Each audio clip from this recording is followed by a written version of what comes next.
नमस्कार। आप सभी का बहुत बहुत स्वागत है सदीनामा रोज़ाना बुलेटिन पत्रिका के चर्चित व्यंग कॉलम मास के पीछे क्या है में। आप सुन रहे हैं 13 नवंबर का हमारा व्यंग पथ रथ और मनोरथ, जिसके व्यंगकार हैं श्री आशीष दशोत्तर जी, और प्रस्तुत कर रही हूँ मैं आपकी मित्र सुदेशना सामंत। तो आइए सुनते हैं हमारे आज का व्यंग। इस रथ से उतरने की भूल कभी मत करना। रथ है तो सब कुछ है। पथ पर खड़े जन रथ की तरफ ललचाई नजरों से देख रहे हैं। हर जन पथ पर खड़े इस रथ पर काबिज होना चाहता है।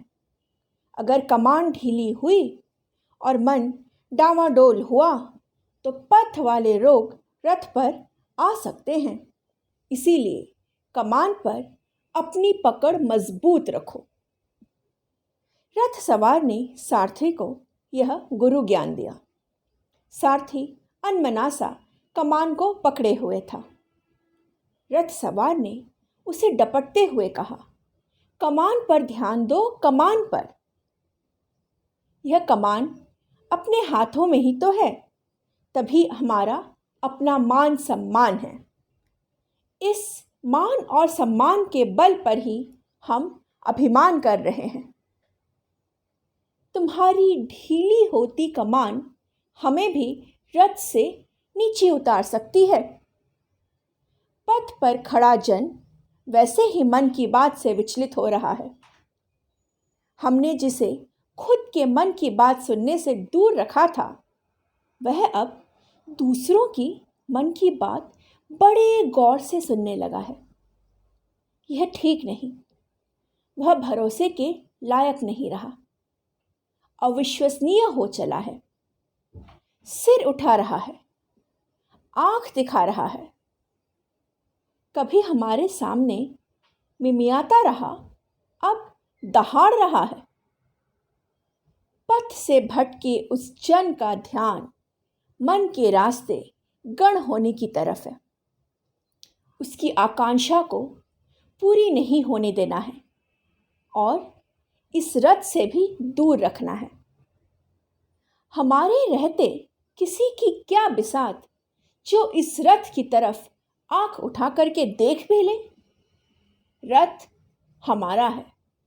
इस रथ पर हमारा ही अधिकार है। हमारे अलावा इस रथ पर कोई सवार हो ही नहीं सकता। देखते नहीं, रथ पर सवार होकर लोग कहां से कहां पहुंच गए। उनिंदे सारथी की आंखें थोड़ी खुली। उसने रथ सवार से प्रश्न किया, कमान तो मजबूत पकड़ ली, मगर काफी समय से यह रथ आगे बढ़ ही नहीं रहा है, बल्कि दिनों दिन जमीन में धंसता ही जा रहा है। देखिए, अब तो इसके आसपास भी घास उगने लगी है। सवार ने कहा, हमें रथ पर सवार होने से मतलब है। आगे बढ़े ना बढ़े इस पर ध्यान मत दो। हम रथ से उतर गए तो भी रथ आगे नहीं बढ़ने वाला। हमारी साख कम होगी, सो अलग। इस पथ वालों से बचकर रहो। यह तरह तरह के प्रलोभन देकर, डर बताकर, निष्ठा जताकर, धमकाकर, चेतावनी देकर हमें रथ से उतारने पर आमादा हैं। हमें रथ पर अपनी पकड़ मजबूत बनाए रखना है। जनपथ पर आज धंसे रथ के लिए कल राजपथ के द्वार खुल सकते हैं। इतना सुनते ही सारथी अकड़ा। उसने कमान को मजबूती से पकड़ा। हलचल होते ही रथ को जमीन ने कुछ और जकड़ा।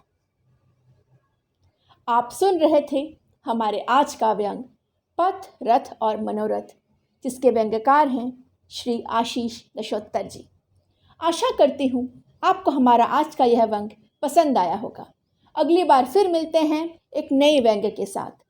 तब तक हमारे चैनल को सब्सक्राइब करना और हमारे वीडियोस को अधिक से अधिक लाइक करना और शेयर करना ना भूलें।